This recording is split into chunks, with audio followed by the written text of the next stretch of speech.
For years, the Burj Khalifa has long stood as the undisputed king of the clouds, but that reign is being directly challenged by a massive shadow rising from the coast of the Red Sea. Saudi Arabia is currently pouring billions of tons of concrete and steel into the Jeddah Tower, a structure designed to be the first in human history to reach a full kilometer into the sky. This project is a brutal psychological play for dominance, aiming to shatter world records and push the physical boundaries of what architecture can survive. So, stick around as we take a look at this architectural marvel and discover the terrifying engineering hurdles of building in a zone where wind speeds can snap standard steel, and how this needle-thin skyscraper is designed to stay upright against the very laws of gravity. Back in 2013, billionaire Prince Al-Walid bin Talal broke ground on something audacious. Jeddah Tower would soar 1,000 meters into the sky, housing 167 floors of luxury apartments, offices, and hotels. The plan was simple: make Jeddah the new Dubai, establish Saudi Arabia as a construction powerhouse, and claim the title of world's tallest building. Construction moved fast.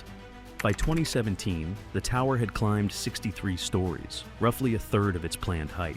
Workers were pouring concrete using jump form systems that rose with the building, and everything pointed toward a 2020 completion. Then, the bottom fell out. When Mohammed bin Salman became crown prince, he launched an anti-corruption purge that swept through Saudi Arabia's elite. Prince Al-Walid found himself detained in the Ritz-Carlton Riyadh alongside other billionaires and ministers. Bakir bin Laden, whose construction company was building the tower, got caught in the same net. The money stopped flowing. The cranes went silent.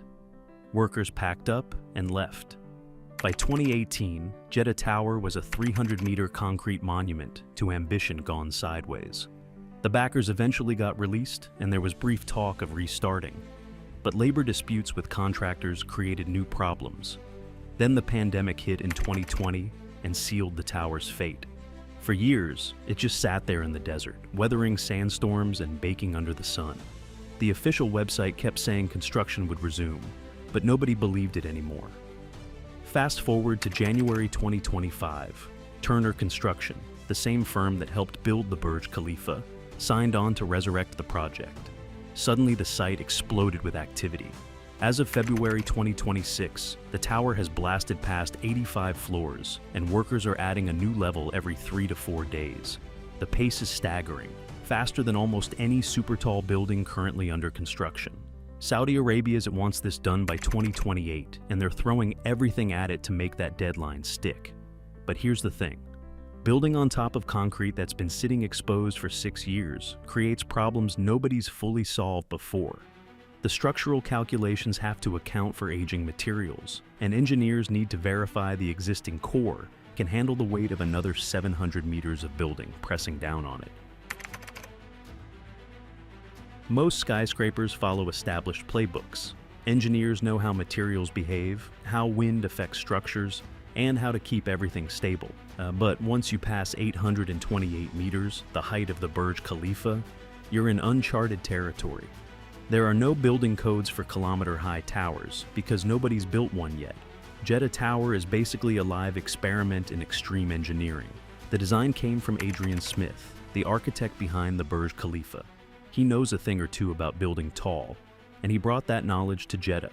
The tower uses a buttressed core system with 3 wings extending from a hexagonal center, creating a Y shape when viewed from above. This design acts like a 3-legged stool, deflecting wind forces efficiently instead of taking them head-on like a traditional rectangular building would. The triangle naturally redirects wind around its surfaces, reducing the massive lateral loads that could make the building sway dangerously. Wind gets stronger as you climb higher, and at 1,000 meters, the forces are brutal. Without anything around to break up airflow, the tower faces the full strength of desert winds. That's why the building tapers dramatically as it rises, getting narrower toward the top. This aerodynamic profile helps shed wind forces and prevents the formation of vortices that could create suction on the opposite side, pulling the structure back and forth. The foundation had to be equally extreme. Engineers drilled 270 piles, 105 meters into the desert floor, then poured a massive concrete slab 5 meters thick on top. This distributes the weight of the entire kilometer-high tower across a huge area, preventing it from sinking or tilting over time. Getting concrete to the upper floors presents another challenge.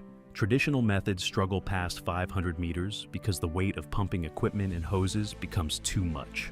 Jeddah Tower uses advanced technology that can push concrete vertically to heights never attempted before. Workers pour it into climbing formwork that rises with the structure, creating the core that everything else attaches to. Then, there's the elevator problem. Steel cables get too heavy after about 500 meters, which is why super tall buildings usually make you switch elevators partway up. Jeddah Tower will use Cone's ultra-rope system, made from carbon fiber that's 7 times lighter than steel, but stronger and more durable. This allows elevators to travel the full kilometer without transfers, reaching speeds of 10 meters per second as they climb.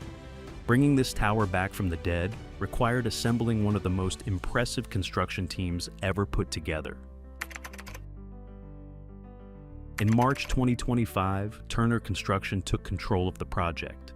They didn't just show up randomly. Turner had worked on the Burj Khalifa and knew exactly what building at extreme heights demanded. Their involvement signaled that serious money and serious expertise were finally committed to finishing what had been started. Saudi bin Laden Group, the original contractor, returned under a new $2 billion contract. This was their chance at redemption after the political scandal that helped shut everything down years earlier. The group brought local knowledge and resources that international firms couldn't match. Plus, they'd already built the first 300 meters and understood the specific challenges of the site. Thornton Tomasetti joined as structural engineers, running complex simulations to model how wind would interact with the tower at different heights. They tested the design in wind tunnels and used computational fluid dynamics software to predict forces under various conditions. This kind of modeling is critical because mistakes at this scale could be catastrophic. Dar al-Handasa handled mechanical and electrical systems, which get complicated when you're dealing with temperature extremes. The top of the tower will experience freezing conditions while the base sits in 50 degrees Celsius desert heat. Creating HVAC systems that work across that range while remaining energy efficient takes serious engineering creativity. Thousands of workers labor on site in brutal conditions. Summer temperatures in Jeddah regularly hit 45 to 50 degrees Celsius, making outdoor work dangerous. Construction has to pause during the worst heat, which puts even more pressure on meeting the 2028 deadline. As the building rises, workers face increasing dangers from wind and height, requiring extensive safety systems and training. Coordinating all these groups across language barriers, time zones, and technical specialties represents a management challenge almost as difficult as the engineering. One delay in the supply chain can halt progress for weeks, and at the current pace of one floor every few days, every delay costs millions. Saudi Arabia's Vision 2030 plan aims to transform the country's economy away from oil dependence. Mega construction projects play a starring role in that strategy, showing the world that Saudi Arabia can compete with Dubai, Singapore, and other global cities. Jeddah Tower carries symbolic weight far beyond its 1,000 meter height. The rivalry with Dubai runs deep. When the Burj Khalifa opened in 2010, it put Dubai on the map as a city of ambition and achievement. Saudi Arabia watched their neighbor claim the title of world's tallest building and the global attention that came with it. Jeddah Tower was supposed to take that crown back, making a statement that Saudi Arabia could outdo the Emirates at their own game, Dubai noticed. In 2016, they announced Dubai Creek Tower, designed to surpass whatever height Jeddah achieved. Construction started, foundations went in, and then everything stopped. The project sits frozen with just its foundation complete, a silent warning of what happens when ambition outpaces reality. If Jeddah Tower fails again, those empty foundations in Dubai become a permanent reminder of defeat. Meanwhile, Saudi Arabia has announced even crazier projects. The Rise Tower in Riyadh, part of the NEOM development, is planned to reach 2 kilometers into the sky. That's double the height of Jeddah Tower, and so far into theoretical territory that most engineers are skeptical it's even possible with current technology. But announcing it serves a purpose, showing that Saudi Arabia thinks bigger than anyone else. Jeddah Tower sits at the center of the $20 billion Jeddah Economic City development, The tower was meant to be the anchor, the centerpiece that would attract international businesses, luxury tourism, and global investment. Without it, the entire development loses its signature element. 7 years of sitting unfinished has already damaged credibility. Another failure would tell investors that Saudi Arabia can't execute its grandest visions, making them think twice about pouring money into future projects. The 2028 deadline matters because it falls within Vision 2030's timeframe. Finishing Jeddah Tower becomes proof that Saudi Arabia can deliver on its promises. Missing that deadline extends the embarrassment and raises questions about every other mega project the kingdom has announced.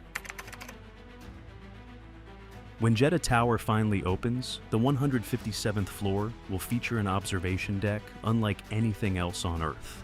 Standing there, you'll be higher than anyone has ever stood in a building, looking down at clouds and seeing the curvature of the planet.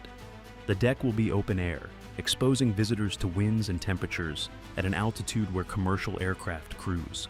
Building something safe enough for tourists at that height requires solving problems that have never been tackled before. Four Seasons has signed on to operate the luxury hotel floors, bringing their brand to what will be the highest hotel in the world. Apartments on the upper levels will offer views stretching hundreds of kilometers across the Red Sea and deep into the Saudi interior. But living at these heights means dealing with unique challenges. Air pressure drops significantly, which affects everything from cooking to how your body feels. Long-term residents might experience effects similar to mild altitude sickness until they acclimate. Maintenance becomes a nightmare at 1,000 meters. Desert sandstorms in Jeddah are frequent and abrasive, with fine particles that can wear away exterior coatings over time. The building needs durable finishes that can withstand constant bombardment by wind-driven sand. Cleaning the exterior requires automated systems, since putting human workers on scaffolding at that height in high winds would be suicidal. Engineers have gotten creative with some systems. The spire at the very top needs climate control to prevent concrete from expanding and contracting with temperature swings, which would cause cracks. Instead of using traditional HVAC, designers created a stack effect ventilation system that uses the natural temperature difference between top and bottom to create airflow. Hot air rises through the spire, drawing cooler air from below in a continuous cycle that requires zero energy input. If Jeddah Tower succeeds, it redefines what humanity can build. It proves that kilometer-high structures are possible and opens the door to even taller buildings in the future. If it fails, it joins a graveyard of mega projects that reach too far, serving as a cautionary tale about ambition without execution. So, what do you think about this ambitious tower? Will Saudi Arabia pull off the impossible and finish the world's tallest building? Or will it remain an expensive monument to failed dreams? Drop your thoughts in the comments below and smash that like button if you enjoyed this deep dive. Subscribe for more incredible stories about humanity's biggest projects. Until next time, stay ambitious.